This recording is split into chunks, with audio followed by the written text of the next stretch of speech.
കേസെടുക്കണം, അവർക്കെതിരെ ഈ അക്രമം നടത്തിയ വർഗീയ കക്ഷികൾക്കെതിരെ കേസെടുക്കണം, അതിനുവേണ്ടിയുള്ള നടപടികളും എടുക്കണം എന്നുള്ളതാണ് നമ്മളെ സംബന്ധിച്ചുള്ള ഏറ്റവും പ്രധാനം. ഇതൊരു സഹനത്തിൻ്റെ ഒരു സൂചനയാണ്. ഇത് രണ്ട് സിസ്റ്റേഴ്സിൻ്റെ അല്ല, ഒരു സമൂഹത്തിൻ്റെ, ഈ രാജ്യത്തിൻ്റെ അവകാശത്തിന്, സ്വാതന്ത്ര്യത്തിന് വേണ്ടിയുള്ള പോരാട്ടമാണ്.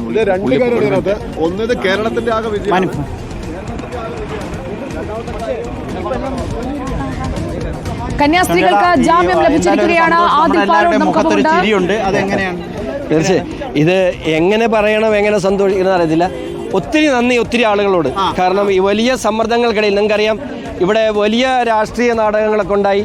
ഇതിനെല്ലാം അതിജീവിച്ചുകൊണ്ട് ഇതിനെ ബാലൻസ് ചെയ്യാൻ സിസ്റ്ററെ ഞങ്ങളിവിടെ ഉണ്ട് കേട്ടോ. സിസ്റ്ററെ ഞങ്ങൾ അറിഞ്ഞല്ലോ. സിസ്റ്റർ ഇങ്ങോട്ട് വരുന്നുണ്ടോ? ആയിക്കോട്ടെ ആയിക്കോട്ടെ, താങ്ക് യു.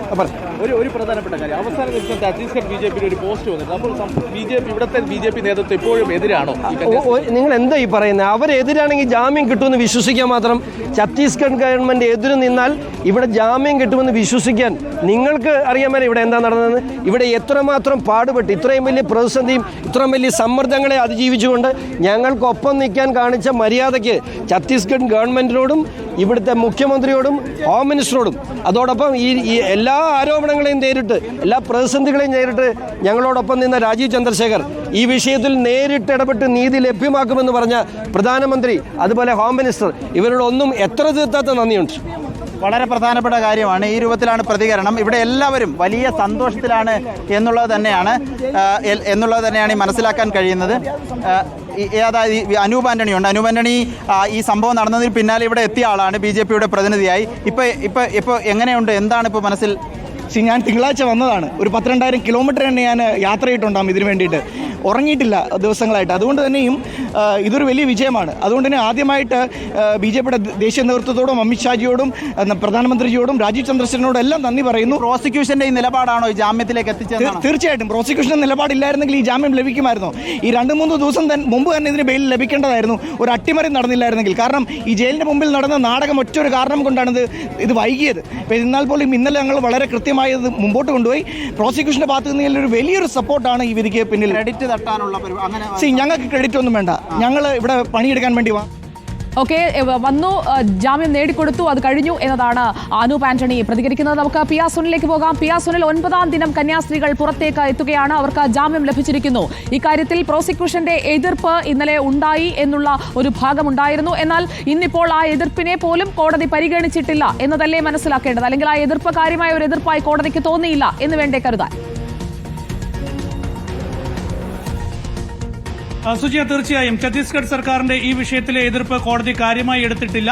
ഏതായാലും ഈ കേസിൽ കന്യാസ്ത്രീകളെ കസ്റ്റഡിയിലെടുത്ത് ഒരു ചോദ്യം ചെയ്യുന്ന നടപടിയിലേക്ക് പോലീസ് പോകുന്നില്ല. ഈ ഒരു സാഹചര്യത്തിൽ കേസിന്റെ ആ ഒരു പശ്ചാത്തലം കൂടി പരിശോധിച്ചാകാം NIA കോടതി ഇപ്പോൾ ഇങ്ങനെയൊരു തീരുമാനത്തിലേക്ക് എത്തിയിരിക്കുന്നത്. ഏതായാലും കേരളത്തെ സംബന്ധിച്ച് വലിയ ആശ്വാസം നൽകുന്ന തീരുമാനം തന്നെയാണ് ഇപ്പോൾ ഛത്തീസ്ഗഡിലെ ബിലാസ്പൂരിലുള്ള NIA കോടതിയിൽ നിന്ന് വന്നിരിക്കുന്നത്. വിധിയുടെ കൂടുതൽ വിശദാംശങ്ങൾ ലഭിക്കേണ്ടതുണ്ട്. വിധിപ്പകർപ്പ് ലഭിച്ചാൽ എന്തൊക്കെയാണ് കോടതി അക്കാര്യത്തിൽ പറഞ്ഞിരിക്കുന്നത്, എന്തെങ്കിലും കൂടുതൽ വിശദമായൊരു വിധിയിലേക്ക് കോടതി കടന്നിട്ടുണ്ടോ, എന്തെങ്കിലും പരാമർശം നടത്തിയിട്ടുണ്ടോ, പോലീസിന്റെ നടപടിക്കെതിരെ എന്തെങ്കിലും വിമർശനമുണ്ടോ കോടതി ഉത്തരവിൽ, ഇക്കാര്യങ്ങളൊക്കെ തന്നെ നമുക്ക് അല്പസമയത്തിനകം വ്യക്തമാവുകയുള്ളൂ. ഏതായാലും കോടതിയിൽ നിന്ന് ഇപ്പോൾ വരുന്ന വിവരം, കന്യാസ്ത്രീകൾക്ക് ജാമ്യം കിട്ടിയിരിക്കുന്നു. 9 ദിവസത്തിന് ശേഷമാണ് ജാമ്യം ലഭിക്കുന്നത്. നമുക്കറിയാം, കഴിഞ്ഞ വെള്ളിയാഴ്ച ദിവസമാണ് റെയിൽവേ സ്റ്റേഷനിൽ വെച്ച് ഈ 2 കന്യാസ്ത്രീകൾ, സിസ്റ്റർ പ്രീതി മേരിയും വന്ദന ഫ്രാൻസിസും പോലീസിന്റെ കസ്റ്റഡിയിലാവുന്നത്. അത് നമുക്കറിയാം, ഒരു സാഹചര്യം, ബജ്രംഗ് ദളിന്റെ ഒരു പ്രകടനമുണ്ടാകുന്നു.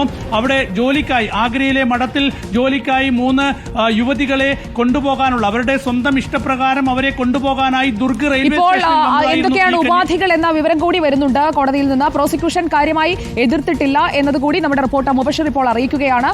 50,000 രൂപയുടെ 2 ആൾജാമ്യം ആണ്, പാസ്പോർട്ട് കെട്ടിവെക്കണം, ഇതൊക്കെയാണ് ഉപാധികൾ. അങ്ങനെ ജാമ്യം ലഭിക്കുകയാണ് നമ്മുടെ 2 കന്യാസ്ത്രീകൾക്ക്. ഇന്ന് തന്നെ അവർ ജയിൽ മോചിതരാകും എന്നതും ഫസ്റ്റ് ഓൺ റിപ്പോർട്ട് നമ്മൾ പ്രേക്ഷകരിലേക്ക് എത്തിക്കുകയാണ്. കന്യാസ്ത്രീകൾക്ക് ഇന്ന് തന്നെ ജയിൽ മോചിതരാകാം. മുബഷിർ പി അക്ബറാണ് ഈ കോടതി നടപടികൾ നേരിട്ട് കണ്ടത്.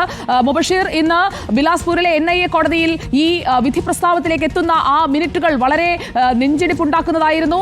എന്തൊക്കെ കാര്യങ്ങളാണ് ജഡ്ജ് പറഞ്ഞത്? ഇന്ത്യയിൽ എവിടെയും പോകാം, ഇന്ത്യയിൽ എവിടെയും പോകാം.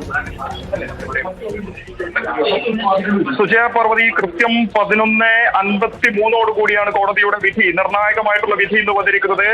രാജ്യം ഏറെ ആകാംക്ഷയോടെ കാത്തിരുന്ന, രാഷ്ട്രീയ കേരളം ഏറെ ആകാംക്ഷയോടെ കാത്തിരുന്ന വിധി, ആശ്വാസകരമായിട്ടുള്ള വിധി ഇന്ന് പുറത്തു വന്നിരിക്കുന്നു. കന്യാസ്ത്രീകൾക്ക് ജാമ്യം ലഭിച്ചിരിക്കുന്നു. 3 ഉപാധികളോടെയാണ് ഇപ്പോൾ കന്യാസ്ത്രീകൾക്ക് ജാമ്യം അനുവദിച്ചിരിക്കുന്നത്.